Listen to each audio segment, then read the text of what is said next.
पिछली वीडियो में जैसा कि हमने आपको बताया था कि चूँकि हम एक सीरीज़ शुरू करने जा रहे हैं जिसमें आपको डिफरेंट चीज़ों के बारे में बताया जाएगा। तो सबसे पहले हम बताएंगे कि किस तरह से आप चूँकि स्टूडेंट्स के लिए स्पेशली ये सीरीज़ बनाई जा रही है, तो सबसे पहले तो हम आपको बताएंगे कि हाउ टू लर्न लेसन, किस तरह से आप अपना जो लेसन है किस तरह के एग्ज़ाम के लिए आप प्रिपरेशन कर सकते हैं, किस तरह से आप चीज़ों को ज़्यादा अरसे के लिए, लंबी अरसे के लिए अपनी मेमोरी का हिस्सा बना सकते हैं। तो पिछली दफ़ा हमने आपको बताया था कि मेमोरी के टाइप्स क्या कितनी होती हैं। 3 टाइप्स हमने बताए थे, sensory memory, short term memory और लॉन्ग टर्म मेमोरी। तो आज हम आपको बताएंगे कि जो मेमोरी हमारे ब्रेन की मेमोरी होती है वो किस प्रोसेस के थ्रू काम करती है, किस तरह से चीज़ों को दिमाग में स्टोर किया जाता है। तो आज हम वो प्रोसेस आपको बताएंगे। ये जो प्रोसेस ऑफ मेमोरी है इसमें 3 स्टेप्स होते हैं। उन 3 स्टेप्स को फॉलो करके हमारा जो ब्रेन होता है मेमोरी में चीज़ों को स्टोर करता है, डाटा को स्टोर करता है, एक्सपीरियंसेस को स्टोर करता है। तो देखते हैं पहला इसका स्टेप, प्रोसेस ऑफ मेमोरी का जो पहला स्टेप है वो है जी इनकोडिंग। इनकोडिंग अगर इसको सिंपल अल्फाज में मैं बोलूँ कि चीज़ों को कोड दे देना, कोई भी कोड उसको दे देना कि जिस तरह से हम मिसाल के तौर पर बता देते हैं कि इस चीज़ का ये कोड है। आप किसी बायोमेट्रिक स्टोर पे जाते हैं तो वो आपको मतलब कि जब आप किसी चीज़ की सिलेक्शन करते हैं तो वो कोड बताते हैं कि इस चीज़ का ये कोड है, देखिए इसकी प्राइस क्या, मतलब हर चीज़ को उन्होंने कोड दे रखा है, उस हिसाब से वो चीज़ों को देखते हैं, उनकी प्राइस वगैरह चेक करते हैं। अच्छा जी, इसी तरह से इनकोडिंग की जाती है। हमारा ब्रेन भी चीज़ों की इनकोडिंग इसी तरह से करता है। जैसे कि आपने सुना होगा, अगर आपने कंप्यूटर पहले पढ़ रखा है अपनी क्लास में या पढ़ रहे हैं, तो जो कंप्यूटर होता है वो भी एक उसकी भी चीज़ों को स्टोर करने के लिए उसका भी प्रोसेस होता है जिसमें वो चीज़ों की कोडिंग करता है।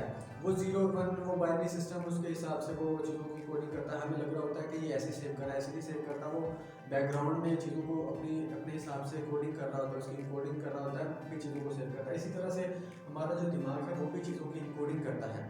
चीज़ों को मतलब कि अगर इसको मज़ीद सिंपल करूँ कि चीज़ों को वो रिलेट कर देता है डिफरेंट थिंग्स के साथ। मिसाल के तौर पर अगर इसको मैं बोलूँ रिलेट, चीज़ों को रिलेट कर देता है, डिफरेंट थिंग्स को, एक्सपीरियंसेस को, डेटा को रिलेट कर देता है। किसके साथ? डिफरेंट चीज़ों के साथ। मिसाल के तौर पर अगर मैं आपको बोलूँ कि मीठा या स्वीट बोलूँ तो सबसे पहले क्या आएगा नाम हमारे जहन में? शहद।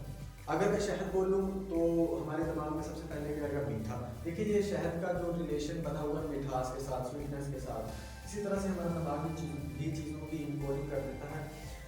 जैसा कि हम अगर तो हम इनकोडिंग कर देते हैं, दिमाग से इनकोडिंग करवा लेते हैं तो वो चीज़ों को स्टोर कर लेता है। अगर हम इसकी इनकोडिंग नहीं करते चीज़ों की तो वो दिमाग में स्टोर नहीं होती। हमारे मिसाल के तौर पर हम दिन में कितने लोगों से मिलते हैं लेकिन हम सबको याद नहीं रखते क्योंकि हम उनकी इनकोडिंग नहीं करते। मिसाल के तौर पर अगर आप बहुत अरसे के बाद अपने किसी क्लास फेलो से मिलें तो आप सबसे पहले आपके दिमाग में क्या आता है? आपके दिमाग में ये आता है ना कि ये he is my class fellow. या अगर आपका बचपन का कोई दोस्त है तो आपके ख्याल में ये आएगा कि चाइल्डहुड फ्रेंड, बचपन का दोस्त। ये देखिए इनकोडिंग हुई पड़ी है ना, आपके दिमाग में इनकोडिंग हुई पड़ी है कि ये मेरे बचपन का दोस्त है, ये मेरे क्लास फेलो है।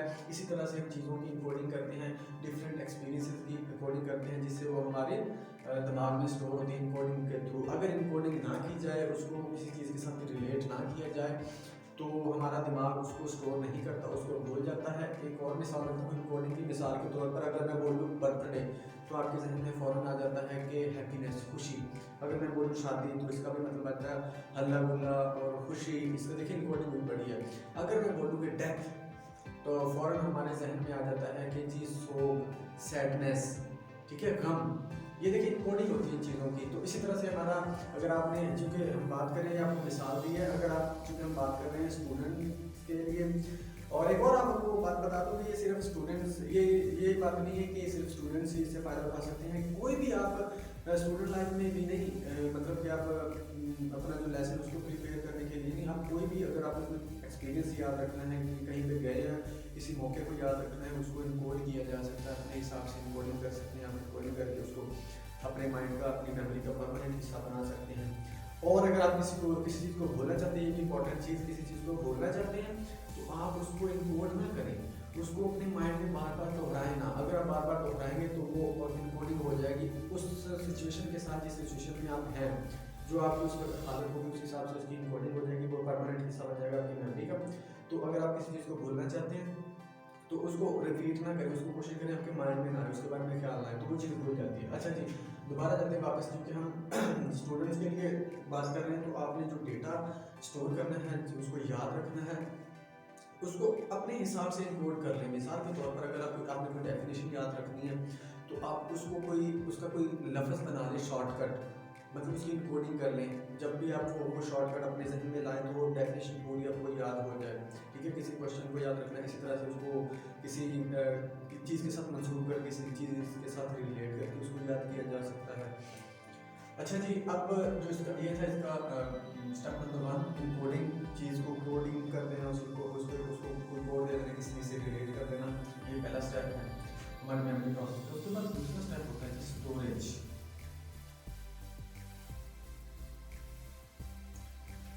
इनकोडिंग के बाद वो कहते हैं ना कि इनकोडिंग आपने कर दी, उसके बाद वो जो इनकोडिंग होगी उसके बाद उसको आगे भी तो रखना है ना, कहीं पे उसको जमा भी तो करना है, स्टोर भी तो करना है कहीं पे। तो उसके बाद जो इनकोडिंग के बाद नेक्स्ट स्टेप हमारा होगा स्टोरेज। जब आप चीज़ों को इनकोड कर देते हैं तो वो मेमोरी में, अब हमारी मेमोरी में जो मेमोरी उसमें स्टोर हो जाती है चीज़। ठीक है, मिसाल के तौर पर जब हम कंप्यूटर में कोई चीज़ डेटा रखते हैं, कॉपी करते हैं या पेस्ट करते हैं, वो जाके हमारा उसमें हार्ड डिस्क पर उसमें सेव हो जाता है। इसी तरह से हमारा मोबाइल भी जब हम कोई वीडियो या फिर डॉक्यूमेंट या फिर पिक्चर्स वगैरह रखते हैं तो वो उस हिसाब से वो मोबाइल भी अपने हिसाब से इनकोडिंग कर लेता है, और जो हमारा कंप्यूटर होता है वो भी अपने हिसाब से कोडिंग कर लेता करके तो उसको अपनी मेमोरी में स्टोर कर देता है। वो उसका जो मेमोरी में स्टोर करना होता है, जो प्रेसिडेंट उसको स्टोरेज बोलते हैं, जो स्टोर करने का जो सारा प्रोसेस उसको स्टोरेज बोला जाता है। उसके बाद है जी इसका step number 3। Step number storage के बाद मतलब कि हमारा दिमाग जब हम इनकोडिंग कर लेते हैं, हमारा दिमाग भी चीज़ों को अपने मेमोरी के अंदर स्टोर कर लेता है। उसके बाद जो थर्ड स्टेप है उसको बोलते हैं रिट्रीवल। रिट्रीवल मतलब कि चीज़ों को वापस हासिल करना। मिसाल के तौर पर ज़रूरत के वक़्त आप चीज़ों को अपनी मेमोरी से, दिमाग की जो आपकी मेमोरी है उसमें से चीज़ों को वापस लेते हैं, लेके उसको यूज़ कर लेते हैं। रिट्रीवल की एक बहुत आसान सी मिसाल मैं देता हूँ, चूँकि स्टूडेंट्स के लिए बात हो रही है स्पेशली, तो आप सारा साल डेटा याद करते रहते हैं, सेव करते रहते हैं अपनी मेमोरी में, बार बार रिवाइज करते हैं और उसको सेव करते हैं। पूरी बुक का डेटा आपके माइंड में ऑलमोस्ट सेव आप करने की कोशिश करते हैं, सेव हो जाता है। लेकिन जब एग्ज़ाम आता है तो आप देखते हैं जी, एग्ज़ाम में क्या देखते हैं, क्वेश्चन को देखते हैं। जब आप क्वेश्चन को देखते हैं और आप देखते हैं कि ये वाला क्वेश्चन है इस चैप्टर में से है, तो आप उस चैप्टर का जो डेटा होगा उसको अपने माइंड में रिवाइज करेंगे। रिवाइज करने के बाद उसको उस क्वेश्चन का आंसर ढूंढ के तो पेपर के अंदर पुट कर देते हैं। इसको बोलते हैं रिट्रीवल। अदरवाइज आपने देखा, मैंने आपको बताया था, रिट्रीवल अपनी मेमोरी में से अपनी ज़रूरत के हिसाब से डेटा उठा के उसको यूज़ कर लेना। मिसाल के तौर पर आपके पास पूरा साल आप याद करते हैं, आपके पास पूरी बुक का डेटा आपके माइंड में मौजूद, आपके दिमाग की मेमोरी में मौजूद होता है, लेकिन आप सिर्फ वही डेटा उठाते हैं जो आपको क्वेश्चन पूछा गया होता है। अदरवाइज आप पूरी बुक भी उठा सकते हैं, नहीं। रिट्रीवल का मतलब ज़रूरत के हिसाब से, ज़रूरत जब आपको पड़े उस मौके पर आप अपने हिसाब ज़रूरत के मुताबिक जो डेटा है उसको उठा के पुट कर सकें, उसको इस्तेमाल कर सकें, इसको रिट्रीवल बोलते हैं। तो ये थे जी हमारे जो मेमोरी का जो प्रोसेस है उसके 3 स्टेप्स थे। दोबारा से मैं थोड़ा सा रिवाइज कर देता हूँ इसको। इनकोडिंग, चीज़ों को रिलेट करके मतलब याद रखना, उसको कोडिंग कर देना, उसको किसी वाक़े के साथ, किसी सिचुएशन के साथ रिलेट कर देना ताकि आपको भूल लेना। एक और आपको कोडिंग एक और आसान सी मिसाल दे देता हूँ मैं। 9/11 के बारे में आप लोग जानते होंगे।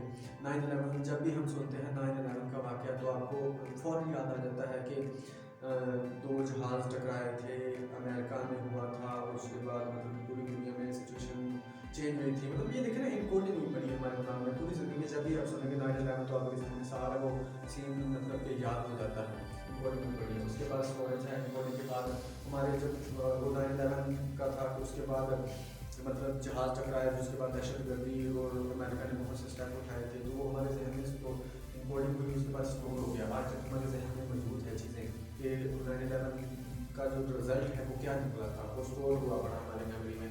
उसके बाद रिट्रीवल है। जब भी मतलब हम 9/11 का सुनते हैं वाक़या तो हमारे जहन में वो सारी चीज़ें दोबारा से निकल के आ जाती हैं सामने। ठीक है, तो ये था हमारा प्रोसेस ऑफ मेमोरी। तो इसको ये बेसिक चीज़ें थी, बुनियादी चीज़ें थी, आपको बताना ज़रूरी थी ताकि आपको जो जब हम मेथड्स बताएंगे तो उनको यूज़ करने का आपको ना प्रॉपर तरीका आ जाए। जब आपको कहते हैं ना कि किसी चीज़ को यूज़ करने का प्रॉपर तरीका आपको पता हो तो उससे ज़्यादा बेनिफिट, उससे ज़्यादा फ़ायदा लिया जा सकता है। तो आई होप कि आप लोगों को इससे ज़रूर फ़ायदा होगा, थोड़ा बहुत समझ भी आया होगा। तो कोशिश करेंगे मज़ीद इंशाल्लाह आपको जब वो मेथड्स आपको बताएंगे तो उसमें भी ये चीज़ें रिवाइज़ करते रहेंगे। तब तक के लिए अल्लाह हाफ़िज़।